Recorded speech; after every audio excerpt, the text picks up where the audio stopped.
মামা যাবেন?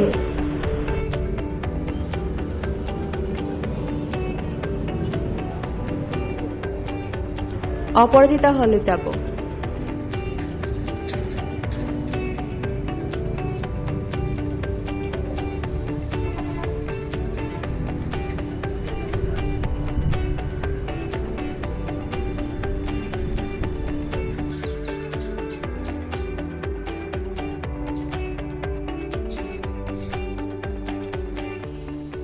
মামা কত টাকা ভাড়া? 5 টাকা মামা।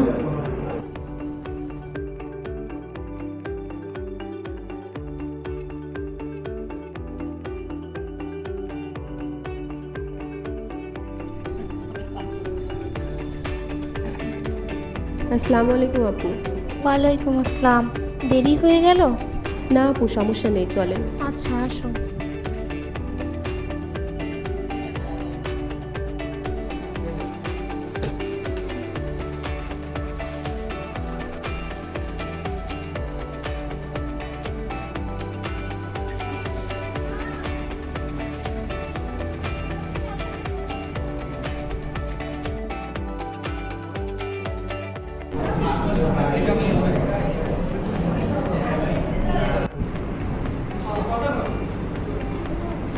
এখানে বসো।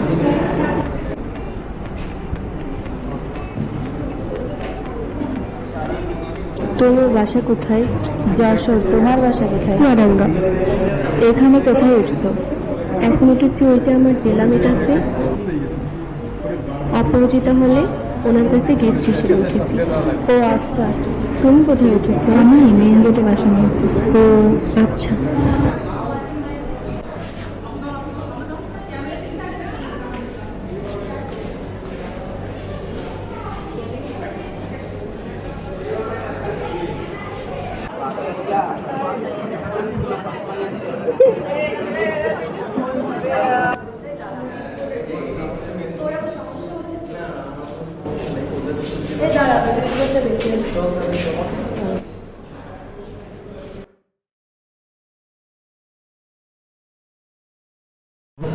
৳৫,১০০।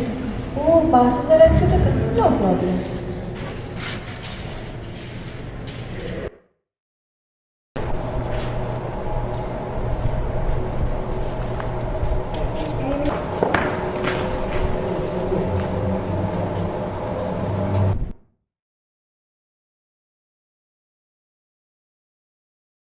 বাবা কেমন আছো?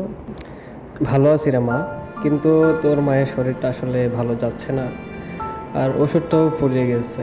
ও, ধান কাটা হয়ে গেছে? মারে, খরায় ধান ভালো হয়নি। ধান বিক্রি করে তোর মায়ের ওষুধ কিনে আর বর্গার টাকা দিয়ে হাতে টাকা নেই। ও সেদিন দোকানে আব্বাস ব্যাপারী বলেছিল তোমার মেয়ে নাকি বিশ্ববিদ্যালয়ে পড়ে। বিশ্ববিদ্যালয়ের মেয়েরা তো ভালো থাকে না, কি যে করে বেড়ায় তারা। মানুষের কথায় কান দিও না তো।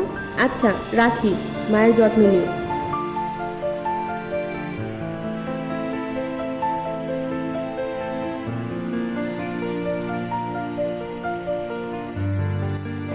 হ্যালো, কোথায় তুমি? আমি পড়াতে যাচ্ছি। তোমাকে না বলছি এত রাতে পড়াতে না যেতে? আমার স্টুডেন্ট রাতেই পড়তে চাই, আমি কি করব? আচ্ছা, তুমি তাহলে তোমার টিউশন নিয়েই থাকো, আমাকে তো তোমার দেওয়ার মতো সময় নাই, যত সব। আজ 12 তারিখ, এখনও বেতন দিল না। আজ বেতন না দিলে রেজিস্ট্রেশন করব কি দিয়ে? কোথায় পাবো এত টাকা?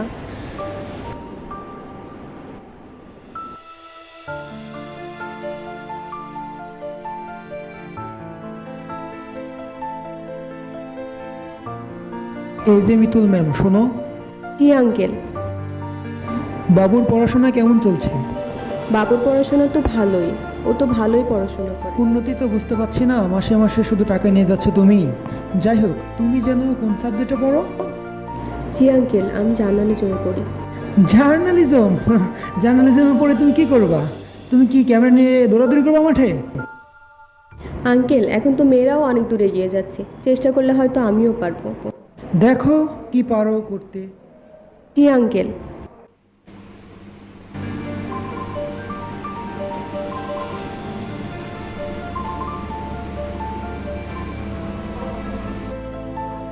এই মিতুল, আজ তো লাস্ট ডেট, রেজিস্ট্রেশন করেছিস?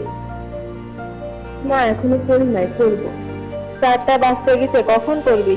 টাকার প্রবলেম হলে আমাকে বলিস। না, কোনো প্রবলেম নেই। আর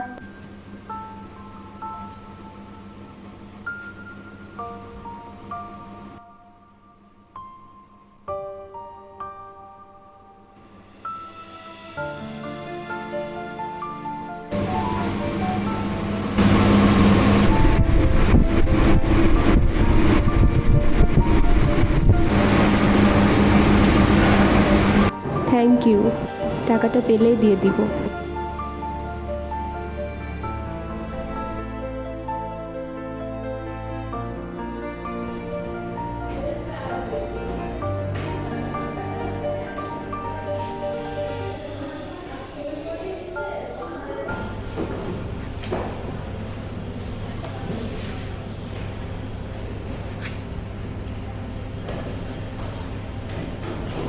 এখন আর আগের মতো দেখা হয় না, সবাই মিলে আড্ডাও দেওয়া হয় না, ক্যাফেতেও বসা হয় না। সবাই যার যার লাইফে অনেক বেশি বিজি। এখন যাই হোক, তোর খবর বল। আমি তো আলহামদুলিল্লাহ ভালো আছি, কিন্তু আসাদের ওই প্যারাটা নিতে পারছি না।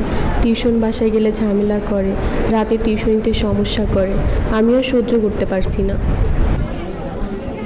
তোর লাইফে অনেক বেশি প্রেশার, তোর জব নেই, তারপর বাসার প্রেশার, আর্থিক সমস্যা। এখন ভেবে দেখ কী করবি। যেহেতু এই সম্পর্কটাতে এত বেশি সমস্যা, তো এই সম্পর্ক থেকে বেরিয়ে আসাই ভালো। জানি তুই সহজে ভুলতে পারবি না। চেষ্টা করছি।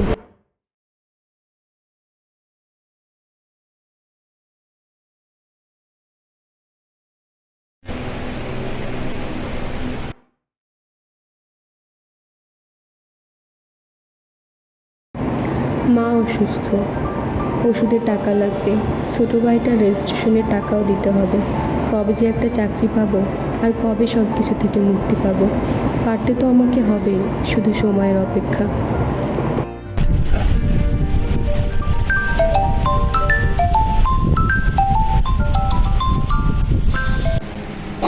কেমন আছেন আন্টি? ভালো আর থাকতে দিলে কই, ভাবলাম তোমরা বিয়ে শাদি করবে, আমরা দেখে যাব। বিয়ে আর হলো কই? বিয়ে শাদি কবে করছো? করবে না? সময় হলেই করব।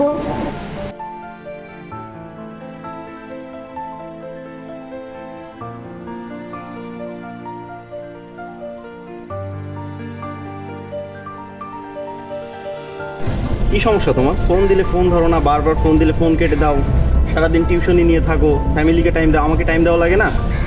কি ব্যাপার, কথা বলছো না কেন? কি হলো? কি সমস্যা কি তোমার? ধ্যাৎ তেরি।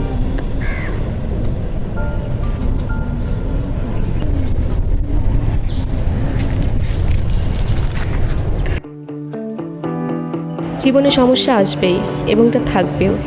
হতাশ না হয়ে আমাদের লড়ে যেতে হবে। নিজের ওপর ভরসা রাখলে দিন শেষে সফলতা আসবেই, কারণ অন্ধকারের পরেই থাকে ঝলমলে আলোর ফিনকি।